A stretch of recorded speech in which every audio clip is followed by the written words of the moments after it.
bienvenue dans Incorporer, le podcast qui va t'aider à plus habiter ton corps et à mieux vivre ta vie. Je m'appelle Olivia Chival et même si je suis médecin dans mon quotidien, ici il ne s'agit pas d'une thérapie et je ne délivre pas de conseils médicaux. Il s'agit d'un endroit où je mets au centre le lien entre le corps et l'esprit et aussi je te partage des outils, des techniques, des informations, des choses que j'ai trouvées sur mon propre chemin, sur lequel j'ai beaucoup changé ces derniers temps, ces dernières années, et bienvenue dans ce nouvel épisode. Bienvenue, merci d'être là. Je ne sais pas si tu fais partie des personnes qui écoutent ce podcast régulièrement depuis un certain temps, ou si c'est le tout premier épisode. En tout cas, je suis ravie que tu prennes le temps pour toi, pour nous. Et aujourd'hui, j'aimerais bien te parler d'un sujet qui me tient à cœur, parce que je le trouve très important. J'aimerais bien te parler de l'amour de soi.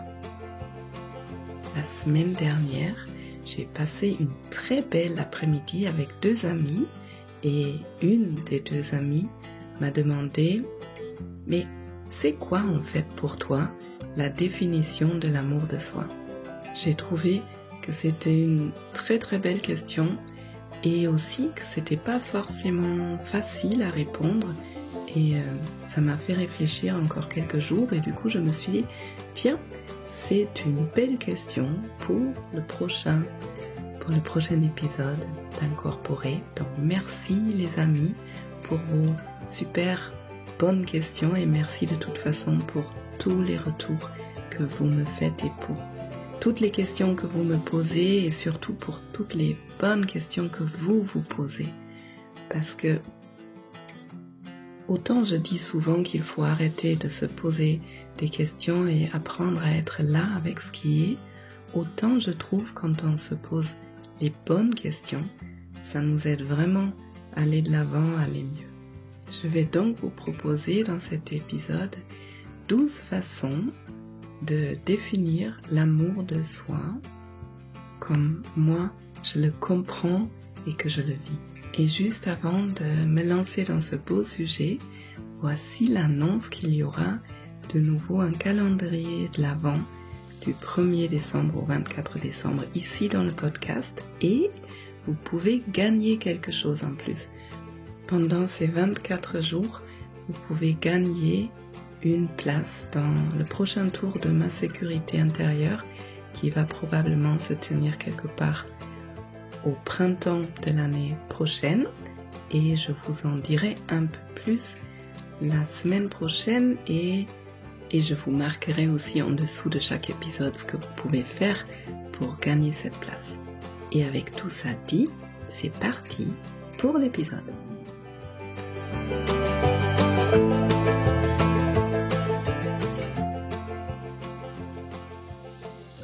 Alors, l'amour de soi, qu'est-ce que c'est ? Pour moi, c'est tout d'abord d'aller vers ce qui me fait du bien. Et en fait, quand je dis ça, je veux dire vers ce qui me fait du bien au long cours. Dans le yoga, on dit que l'être humain est attiré par la gravité et assez souvent on est tenté d'aller vers quelque chose qui me fait du bien ici et maintenant, sans penser trop à l'avenir. Par exemple, me mettre avec les chips devant la télé, au lieu d'aller faire du sport, ou de méditer, ou de lire un bon livre. Mais ça peut aussi être me jeter dans des relations amoureuses où je sais déjà avant d'y aller que ça va aller vers un mur, contre un mur, mais ça fait du bien sur le moment, donc j'y vais quand même. Et souvent je compare ça à l'addiction à la cocaïne parce que un rail de cocaïne, ça me fait vraiment beaucoup de bien sur le moment. En revanche, ça me fait pas du bien au long cours. Donc m'aimer, c'est de ressentir ce qui me fait du bien et de m'autoriser à y aller et de faire la distinction entre ce qui me fait réellement du bien ou ce qui est le plaisir sur le court terme et ce qui est finalement pas du tout bienveillant envers moi.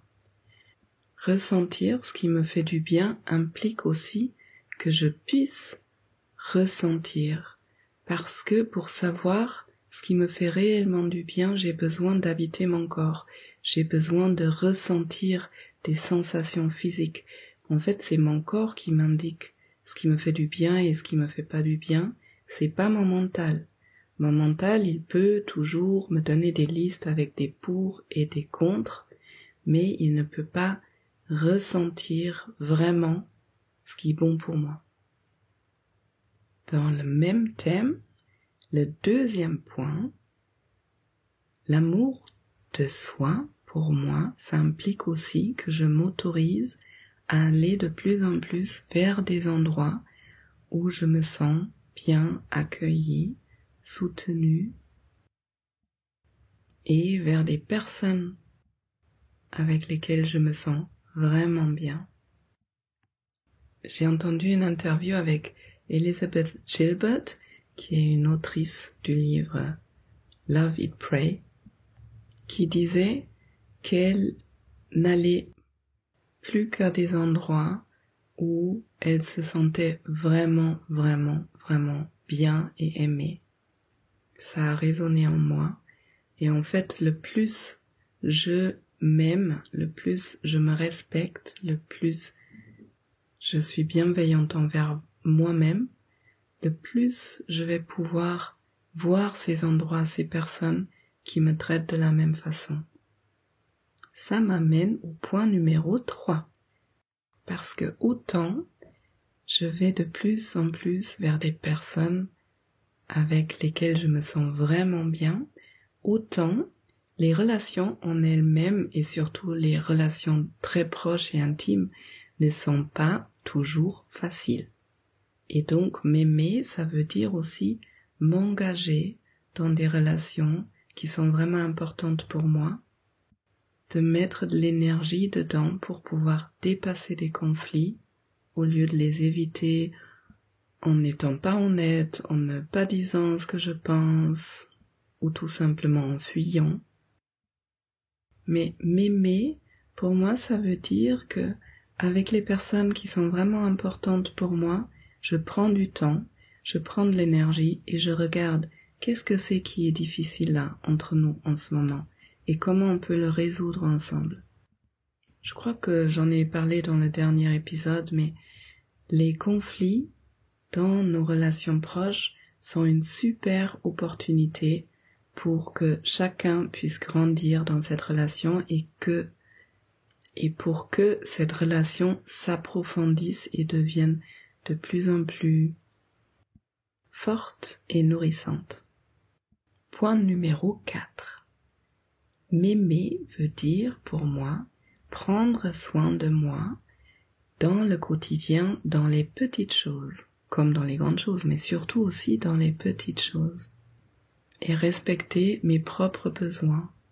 Donc ça peut être, je sens et je prends conscience que mes pieds sont froids et je prends le temps pour les masser, pour les réchauffer, pour les habiller peut-être.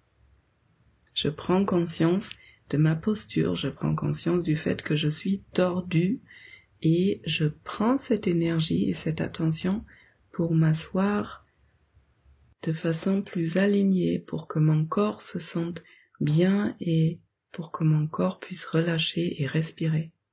Je pourrais vous donner, je pense, 36 000 exemples différents, comment on peut prendre soin de soi dans le quotidien. Ce qui est important pour moi là-dedans, c'est pour prendre soin de moi dans le quotidien, il faut déjà que je puisse ressentir mon corps de nouveau. Et il faut que je fasse de l'espace pour pouvoir ressentir comment je me sens et de quoi est-ce que j'ai besoin.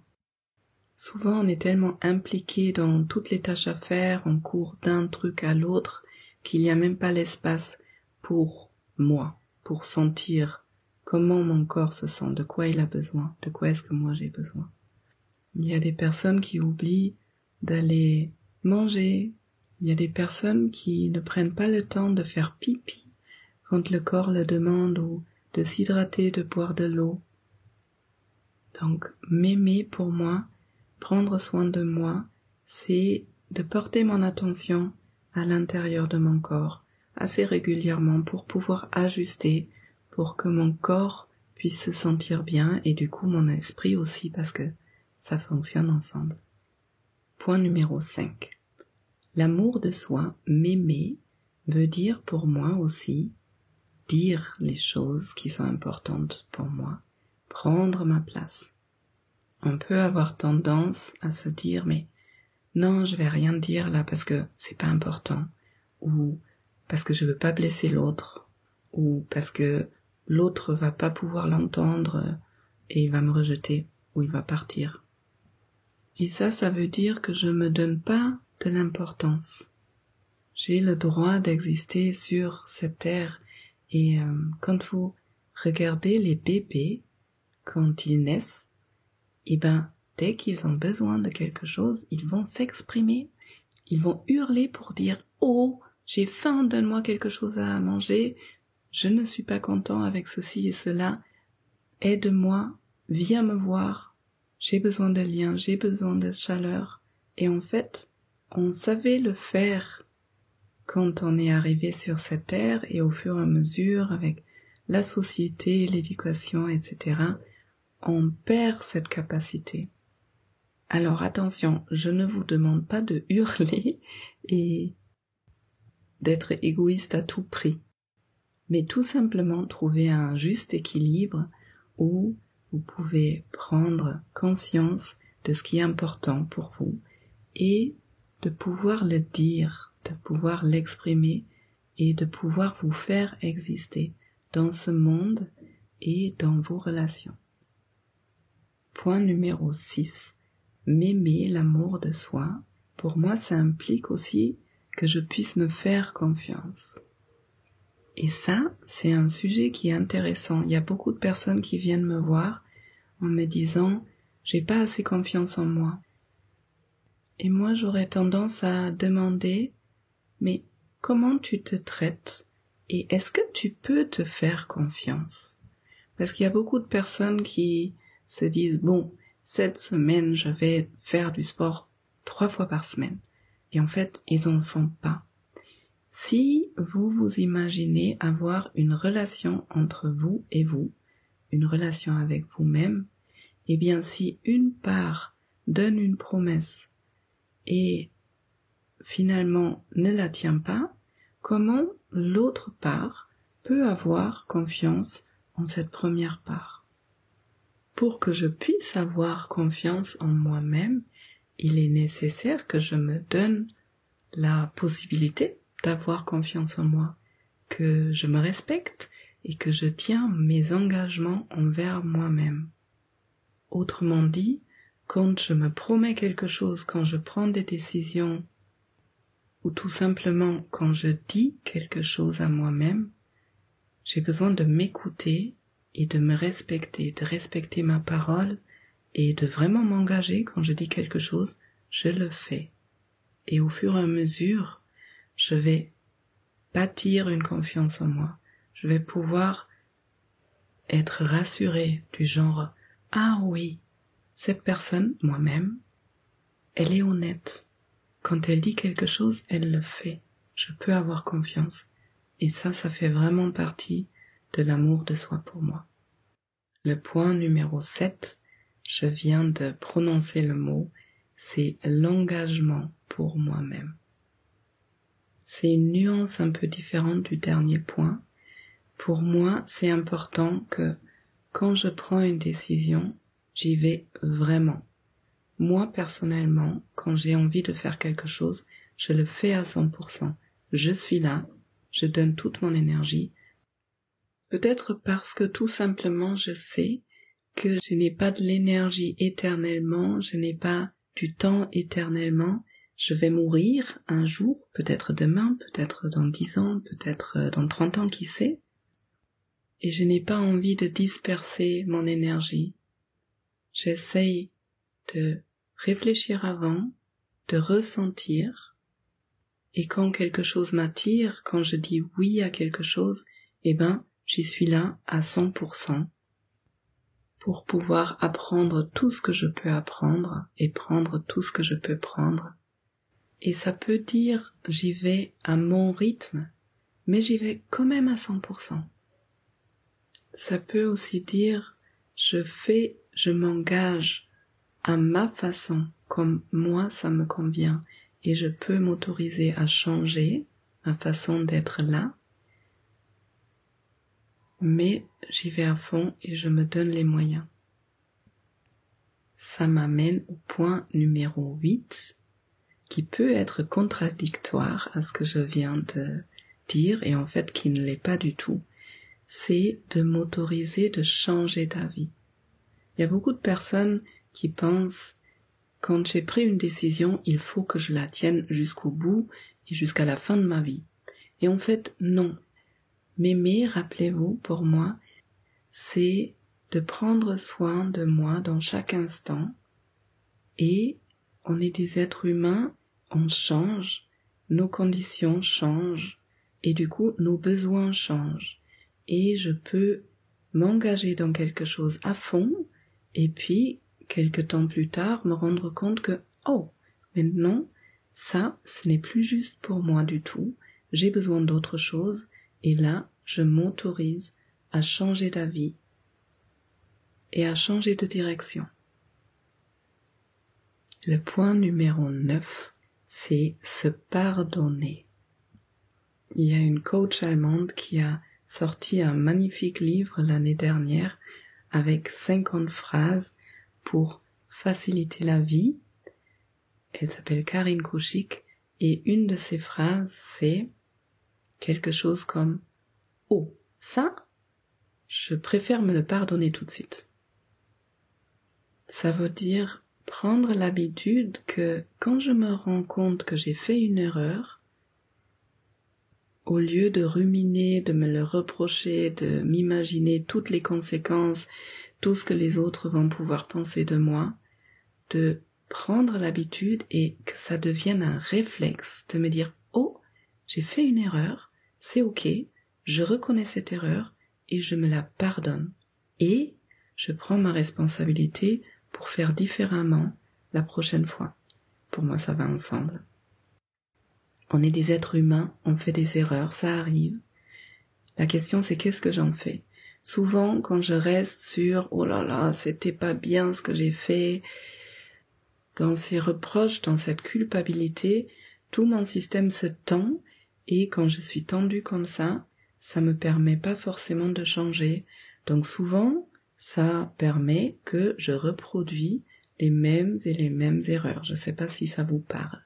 En revanche, si je prends conscience et que j'admets, j'ai fait une erreur, je peux prendre la responsabilité pour ça et par exemple m'excuser ou décider de faire autrement la prochaine fois et me pardonner. Et la vie devient tellement plus légère. Point numéro 10. Peut-être un des points les plus importants pour moi. C'est de m'autoriser et d'avoir le courage d'aller voir les vieilles blessures, d'aller chercher de l'aide pour aller les guérir. Du coup, je pourrais faire un sous-point. L'amour de soi, c'est aussi de pouvoir aller chercher et accepter de l'aide. Mais bon, là, on parle d'autre chose. On a tous des vieilles blessures, tous. Plus ou moins graves, plus ou moins grands, et ces vieilles blessures, j'en ai parlé dans d'autres épisodes podcast, nous influencent dans notre quotidien, même quand on est adulte, même quand la situation a changé, tant qu'on n'a pas résolu, guéri, apaisé ces vieilles blessures, ces vieilles douleurs. Et autant j'ai mérité de guérir ces blessures, autant je trouve aussi que c'est la responsabilité de chacun de ranger chez soi, si je peux dire, de ranger ma propre cave ou de ranger mon jardin, pour ne pas projeter tout ce que j'ai vécu de difficile sur mon entourage. Et après, c'est aussi souvent ces vieilles blessures qui nous empêchent de vraiment nous aimer, qui nous laissent dans la culpabilité, dans le rejet, dans la peur. Le point numéro 11, justement, je pense qu'il arrive quand on a réussi à faire un certain trajet personnel, quand on a réussi à démêler des bagages, de guérir des blessures, c'est d'être capable de ressentir vraiment de l'amour pour soi. Tu peux t'imaginer regarder par exemple un bébé chien ou une personne que tu aimes fort ou quelque chose que tu trouves vraiment beau, quelque chose de vivant qui est beau, qui est magnifique, qui est mignon. Et tu sais, il y a cet amour qu'on peut ressentir à l'intérieur de soi, quelque chose de presque excitant et très doux et très chaleureux et très bon. Et m'aimer, c'est de pouvoir porter ce même regard sur moi et de pouvoir ressentir ce même amour envers moi.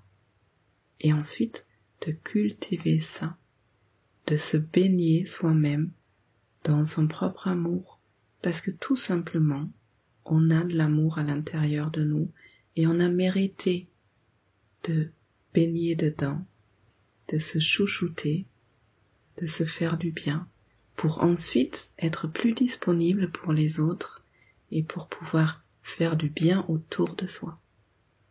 Et on arrive au dernier point, qui est s'autoriser à rêver grand, s'autoriser à aller vers ses rêves. J'ai tellement entendu des personnes me dire « Oui, mais je ne peux pas, je n'ai pas le droit.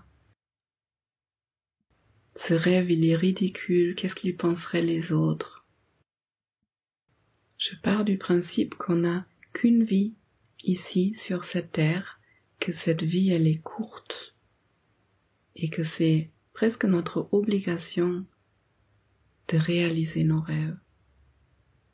En même temps, quand je vais réaliser un rêve, ça va me guérir en même temps. Donc en quelque sorte, réaliser mes rêves, c'est vraiment prendre soin de moi. Ça veut dire respecter mes besoins, mes envies, moi en tant que personne, en tant qu'être humain. Donc aimez-vous et autorisez-vous à rêver grand.